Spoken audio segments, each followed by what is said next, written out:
Hello viewers, কেমন আছেন সবাই? আশা করি অনেক ভালো আছেন।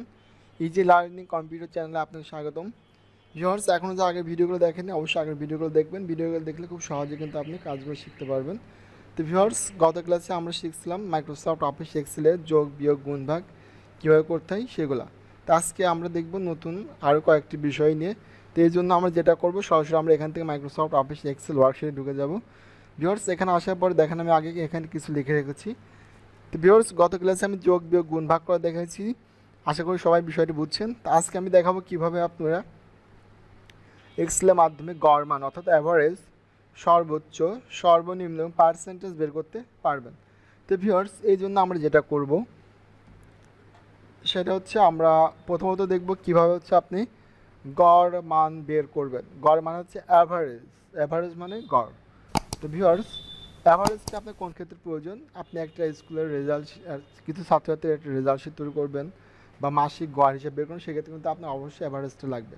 অর্থাৎ মনে করেন যে এইটা হচ্ছে কোনো একটা স্টুডেন্টের, আমি এখানে একটু করে দিই 56, অর্থাৎ এটা হচ্ছে কোনো স্টুডেন্টের সাবজেক্টের মার্ক, অর্থাৎ সে প্রত্যেকটি সাবজেক্টে এত করে মার্ক পেয়েছে।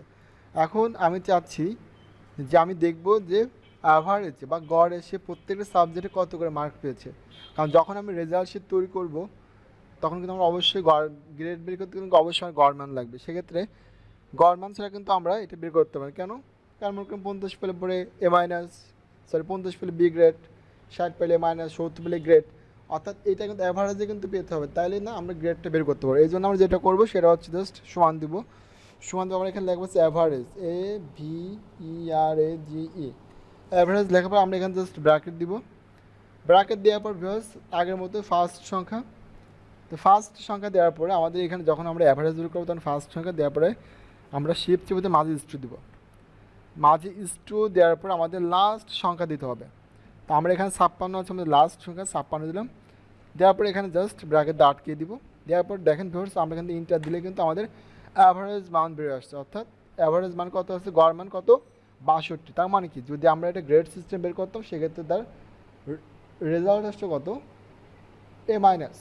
অর্থাৎ 60 থেকে 69-এর মধ্যে থাকলে আপনার রেজাল্ট আসে হচ্ছে এ মাইনাস, গড় মান যদি থেকে থাকে।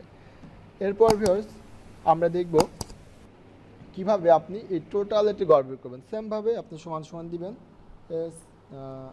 AVERAGE, অ্যাভারেজ লেখার পর ব্র্যাকেট, ব্র্যাকেট দেওয়ার পর ফার্স্ট সংখ্যা ইজ টু লাস্ট কলামের লাস্ট সংখ্যা, ব্র্যাকেট, ইন্টার। দেখেন এটা হচ্ছে অ্যাভারেজে কত হচ্ছে? 127। মানে এখানে বেশি সংখ্যা দেওয়ার কারণে এখানে 127 আসছে। তো সেমভাবে কিন্তু আপনি অ্যাভারেজটা বের করতে পারবেন। এরপর ভিউয়ার্স আমি দেখব কীভাবে আপনি এখান থেকে সর্বোচ্চ সংখ্যাটা বের করবেন। অর্থাৎ মনে করেন যে আপনি একটা স্যালারি শিট তৈরি করছেন বা রেজাল্ট শিট তৈরি করছেন। এখন আপনাকে অফিস থেকে বা স্কুল থেকে বলা হলো যে এই যে এই কলামটা আছে, এই কলামের সর্বোচ্চ মান, সর্বোচ্চ মান বা সর্বোচ্চ বেতন কে পেয়েছে। এক্ষেত্রে আপনি কি করবেন? এক্ষেত্রে আপনি জাস্ট এখানে সমান দিবেন। সমান দেওয়ার পরে সর্বোচ্চ সংখ্যাতে লিখবেন হচ্ছে আপনি ম্যাক্স। এই জন্য আমরা যেটা করব, MAX, ম্যাক্স লেখার পর আমরা ব্র্যাকেট দিব। ব্র্যাকেট দেওয়ার পর ভিউয়ার্স সেমভাবে আমরা এইটা দেখতে যাচ্ছি, তাহলে ফার্স্ট সংখ্যা ইজ টু লাস্ট সংখ্যা। এরপর আমরা এখান থেকে জাস্ট ব্র্যাকেট আটকে দেওয়ার পর এন্টার দেবো। দেখেন ভিউয়ার্স, এখানে কিন্তু সর্বোচ্চ সংখ্যা হচ্ছে কত? 85। সেমভাবে আপনি চাইলে টোটালটি বের করতে পারবেন। তা আমি এখন দেখব এই কলামটার মধ্যে সর্বনিম্ন সংখ্যা কত আছে। সেমভাবে সমান সমান সর্বোচ্চ ক্ষেত্রে ম্যাক্স এবং সর্বনিম্ন ক্ষেত্রে মিন। ম্যাক্স মানে ম্যাক্সিমাম আর মিন মানে মিনিমাম। তাহলে আমরা MIN, এরপর আমরা এখানে ব্র্যাকেট দিব। ব্র্যাকেট দেওয়ার পরে ফার্স্ট সংখ্যা ইজ টু লাস্ট সংখ্যা, তারপর ব্র্যাকেট দিয়ে আটকে দেওয়ার পরে এন্টার দিব। ভিউয়ার্স দেখেন আমাদের কিন্তু লাস্ট অর্থাৎ সবথেকে ছোটো সংখ্যা কত আছে? 21। তো এরকমভাবে আপনি গড় মান, সর্বোচ্চ সংখ্যা, সর্বনিম্ন সংখ্যা বের করতে পারবেন। এখন আমরা দেখব কীভাবে আপনি পার্সেন্টেজ বের করবেন। তো পার্সেন্টেজটা কি? অর্থাৎ আপনি মাসিক, সাপোজ আপনার অফিস হচ্ছে মাসিক 5 লাখ টাকা ইনকাম।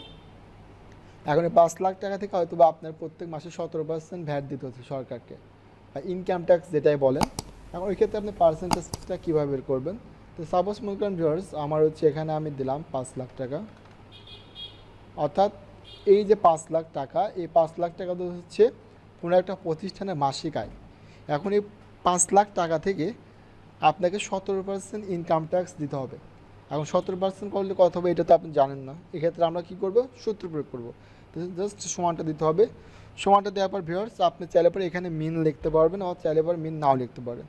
তো এক্ষেত্রে আমরা এখানে ব্র্যাকেট ইউজ করবো না, যেহেতু আমরা মিন দিচ্ছি না। সেক্ষেত্রে আমরা জাস্ট আমরা যেই সংখ্যা থেকে এটা বের করব সেটা দেখতে কোন কলামে আসছে, ই কলামে এবং 11তে। তাহলে জাস্ট এটা সিলেক্ট করব।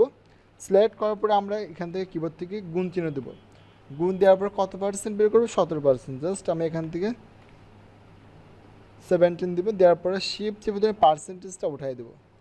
তাহলে এবার ভিউয়ার্স দেখেন আমি প্রথমত কিন্তু কোন সংখ্যা থেকে পার্সেন্টেজ বের করবো সেই সংখ্যাটা উল্লেখ করছি। এবার কত গুণ দিব, গুণ দেওয়ার পর কত পার্সেন্ট সেই দিয়ে পার্সেন্টেজ দেওয়ার পরে জাস্ট আমি কিবোর্ড থেকে ইন্টার দিলেই কিন্তু দেখেন আমার ফলাফলটা কিন্তু বেড়ে আসছে। অর্থাৎ যদি আমি 5 লাখ টাকাকে 17% ইনকাম ট্যাক্স বের করি বা ভ্যাট বের করি, সেক্ষেত্রে কিন্তু আপনার 85,000 টাকা দিতে হবে। তো এইরকমভাবেই কিন্তু খুব সহজেই আপনি ভ্যাট ইনকাম ট্যাক্স বের করতে পারবেন। তো ভিউয়ার্স আশা করি বিষয়টা আপনারা বুঝছেন।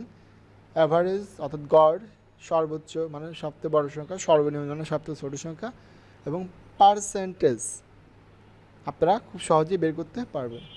তো ভিউয়ার্স যদি ভিডিওটি ভালো লেগে থাকে অবশ্যই চ্যানেলটি সাবস্ক্রাইব করবেন, পাশে থাকা বেল আইকনটি বাজিয়ে দিবেন, যাতে নতুন নতুন ভিডিও আপলোড দিলে খুব সহজে আপনারা দেখতে পারেন এবং কাজগুলো সুন্দরভাবে শিখতে পারেন।